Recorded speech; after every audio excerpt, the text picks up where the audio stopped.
proved that there is no Aryan invasion of India. Indus Valley and the Vedic civilization is the same, and now we have 250 sites that are on the river Saraswati. The DNA has proved that the North Indian man is the earliest man. Dr. S.R. Rao ಅವರ works ಇವತ್ತು ಭಾರತಕ್ಕೆ how important is it to both India and Indian history? Why is it so important? I am the daughter of Dr. S.R. Rao, commonly known as Shikaripur Ranganath Rao, and I am Nalini Rao, also an archaeologist, and have understood the importance of his work, especially as he has founded and discovered innumerable cities in India, which tells us about the roots of our civilization, about the identity of our people. And he has interpreted very scientifically and objectively about the early peoples of India, the indigenous people of India. For example, if you take his earliest excavation in Gujarat, which was at Lothal near Ahmedabad, he proved that there is no Aryan invasion of India, and it was not that the Aryans came and killed all the Dravidians who were there and gave us Sanskrit. That was what the Britishers had told us, and that was what they interpreted, especially by Max Muller and others. But the excavations showed that there was no war, there are no weapons. Both Aryans and Dravidians, whoever they were, lived amicably and peacefully here. So he proved that this was wrong and it was an indigenous civilization. Secondly, he proved that this was a highly civilized, a sophisticated civilization and people who built cities, who had standardized goods, and it was a pluralistic society. It was the largest civilization in India, the northwest in India. And after Harappa and Mohenjo-daro went away to Pakistan, it was Jawaharlal Nehru who came and asked him, where is that went away to Pakistan? And for 3 years, he explored the whole of the Sabarmati Valley and the Bhogao Valley, asking every person in every village about the big bricks, Indus Valley bricks. And he discovered Lothal. It was the first ever discovery to prove that the Indus civilization was part of India. It had spread to Gujarat, and now we have 250 sites that are on the river Saraswati. Right? So it is the same civilization. Indus Valley and the Vedic civilization is the same, because the satellite imagery that has come out shows that the Saraswati went down and joined the Ganga river. So it proved that the Vedic people and the Indus Valley people were the same. Hence, a huge book was published called Sindhu Saraswati Civilization. Thirdly, he also read the Indus script, and it was done so scientifically, and he could do that because the excavations that he did were done scientifically and not like how the Britishers had done Harappa and Mohenjo-daro. He proved that it was a basic alphabet system. It began from pictographs to logographs to an alphabetical system, and that it had the knowledge of alphabets. That is what this civilization gave.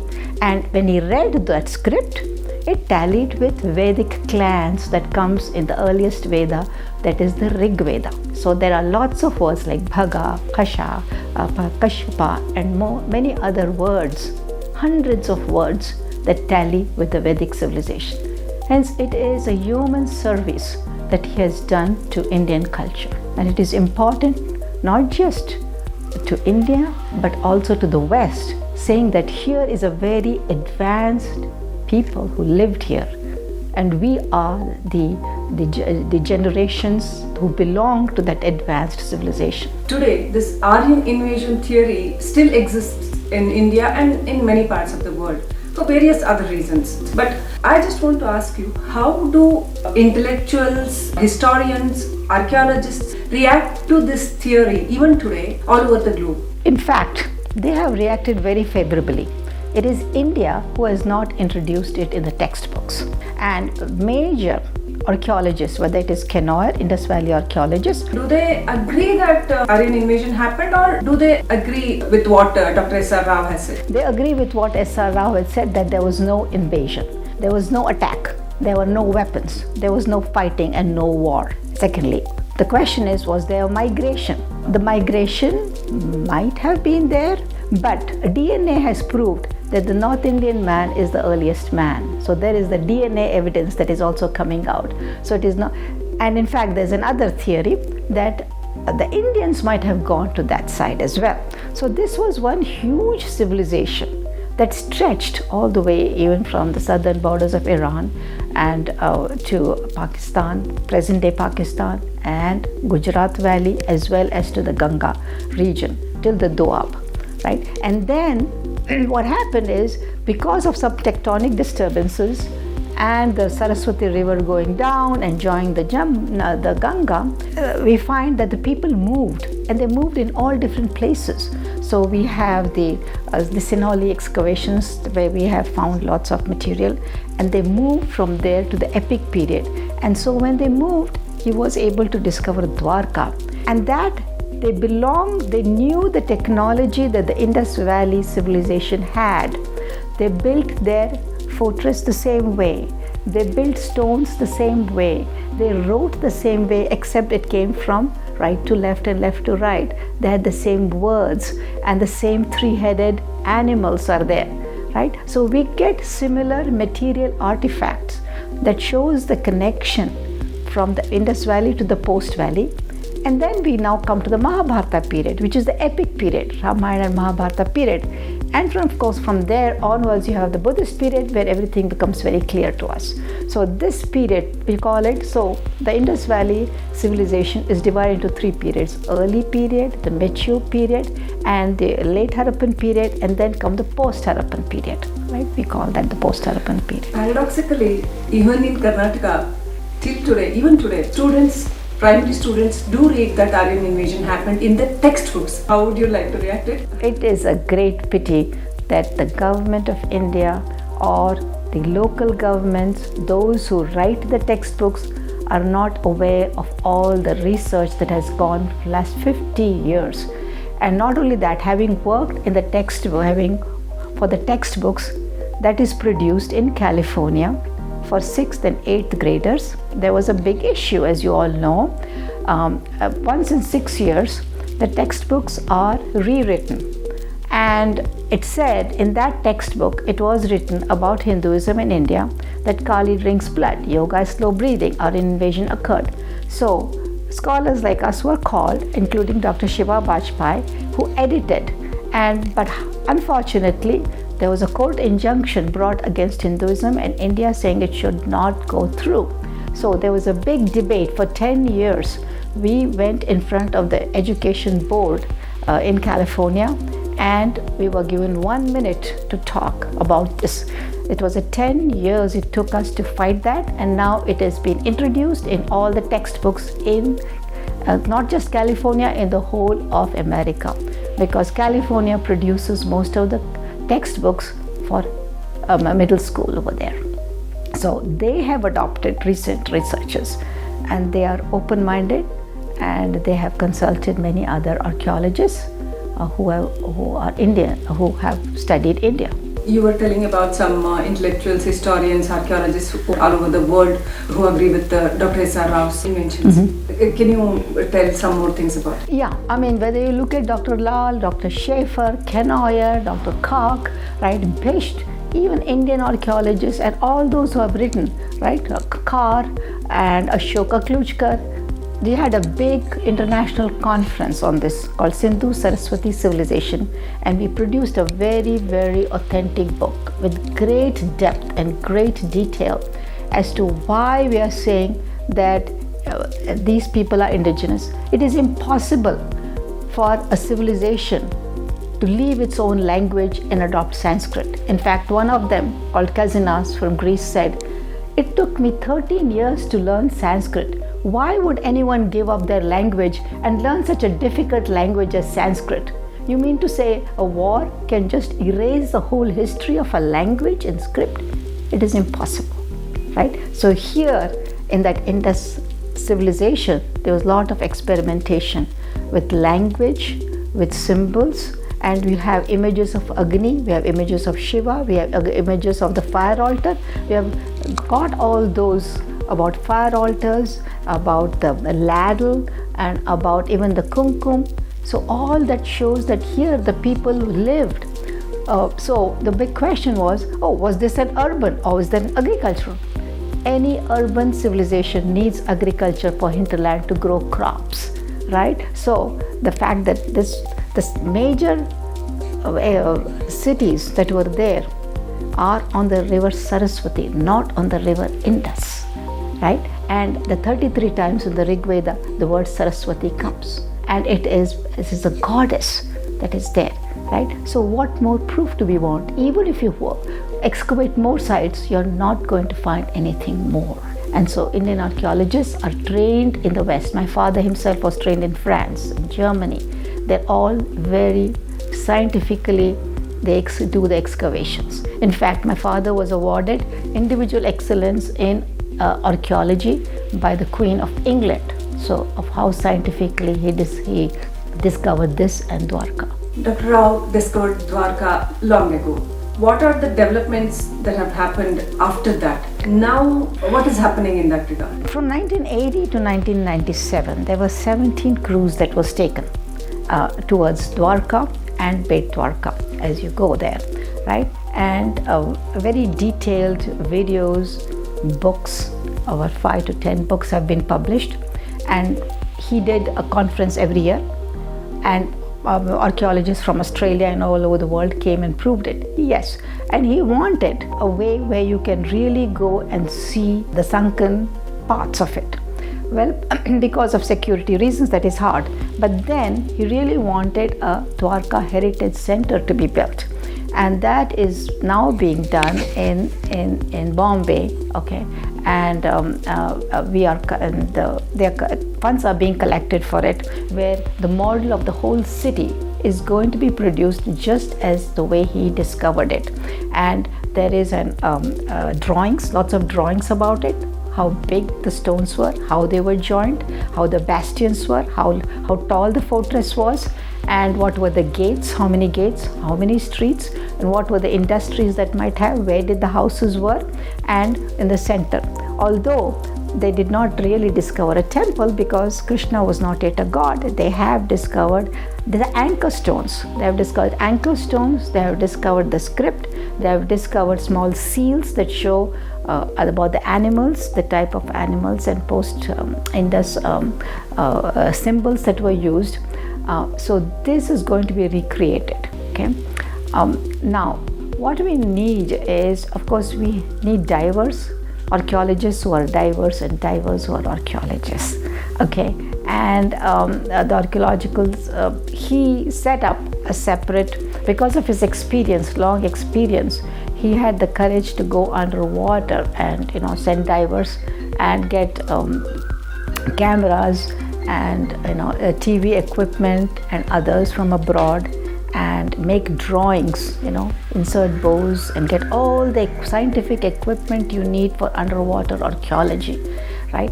And he always said, as the NIO says, there are lots of sites all over on the coast of India for exploration and understanding. It's not just a question of ships. There are lots of ships that have been drowned, but as well as along the west coast, there are a lot of sites where more exploration can go on and see the continuity of our history, of our maritime history. Okay, and India is known for its maritime capability. Its shipbuilding industry was great. It had gone to Southeast Asia, right? And so it is important that we build up this history. And I heard that our present Prime Minister is very is very eager to have this maritime heritage center, and to create a history of Indian maritime civilization. Krishna, as we all know, he is our God, as well as he is a great philosopher, guiding light to all of us. Along with that, after these many discoveries, he is a historical character also. So we should also look at him as a historical figure, and we should study him in our textbooks and all our history books also. Do you agree? Right, I agree with you, because I mean, just look at our gurus today. Don't we admire Shankaracharya, Ramanujacharya? But they were all human beings, and even our Vedas tells us that this combination from guru to God and God to guru, human being to God and God to human beings, right? It's a great philosophy of India. India is known for its civilizational force of creating values through philosophy and religion. Now, what has happened is, in the name of secularism, we have forgotten the history of religion. History is religion, and religion is history for us. Religion is values. There is no Asanatana dharma cannot be translated as religion at all. It is dharma. It is our value system, right? And all over the world, we all have values of human beings, of our work, of perfection, right? Of intelligence, right? Of a higher mind, a higher consciousness, and a lower consciousness. And that sort of inspiration to go beyond our body and mind and intellect is always been there in the Vedas, in the Upanishads, in the later, the Shaddarshanas, in Tantras, right, and in Advaita or Vedanta. It has always been there, right? So what society values is this, right? And whatever it has valued, it has shown us in its material culture. It has shown us in temples, in sculptures. It has made people who give those values great. They are great, just like scholars are great. University professors are great in America, and whatever they say percolates down. So if with Dr. Witzel, as a university professor in Harvard, says there is Aryan invasion, the whole of America believed it, right? If Wendy Doninger is going to say something, they all say Wendy Doninger is great because Krishna Radha had relations. Similarly, if a great guru says something, of course he should be venerated. Similarly, when Krishna came from Mathura and went to Dwarka, we know very little of what happened in Dwarka. But we've been trying to produce a book from all different sources, whether it's from Chaitanya, from Mirabai, from local, from Mahabharata, Harivamsha, Vishnu Purana. What kind of person was he? What happened when Uddhava went to there? Did Radha really come there? Did she really talk to Rukmini there? So we have those different sites in Bet Dwarka today, Gopi Ki Talav and all those, right? But here is a very thoughtful statesman, Krishna. He's a philosopher as well. And it is then that he goes and he gives his Gita as what should Arjuna do to fight and why should he fight. So it is a very crystallized, as you know, Gita was written later after that, but it is a very crystallized way to, and the whole world admires the Bhagavad Gita. The whole world admires it. It admires Upanishads. In fact, in our university, the first course that everyone has to take is Who Are You? And the Upanishads and the Vedas are the earliest in the world. The earliest religion in the world is this religion. And so they'll read the Kathopanishad, the Ishopanishad, everyone has to do it. And the Bhagavad Gita, then go to Plato and Aristotle and Descartes and others in the West. What do they say? Who are you? Are you a body, mind, intellect? And then, yes, you're beyond that. You're your consciousness, you're Atman and you're Brahman, right? So such a great inspiration has provided our youth and our people the inspiration to study, right? So this was the big question asked to me when a big video about Indians in America was produced. How come Indians are so educated, whether it's a woman or a man, right? They all go to college. My father was so hungry, he went to orphanage and yet he got a gold medal. How come? I said, the value placed on education and learning, right? And that is continuing in India. So it is important that these are heroes. Our heroes are not just kings, are not just to fight wars. They might have fought for some reason, but they are not our heroes. Our heroes are sannyasis. Our heroes are those who give you philosophy. Our heroes are our parents who teach us, right? Our heroes are our teachers, right? And so the value system is so deeply embedded in our traditional culture. People look down on tradition so much nowadays. Oh, this is traditional, I don't like it, I want to be modern and go to restaurants. But remember, ultimately those are just small fashionable changes, right? The deep values are still there in our tradition, right? We still value our family system, we still value our gurus, our teachers, our parents, right? Our education, our learning, right?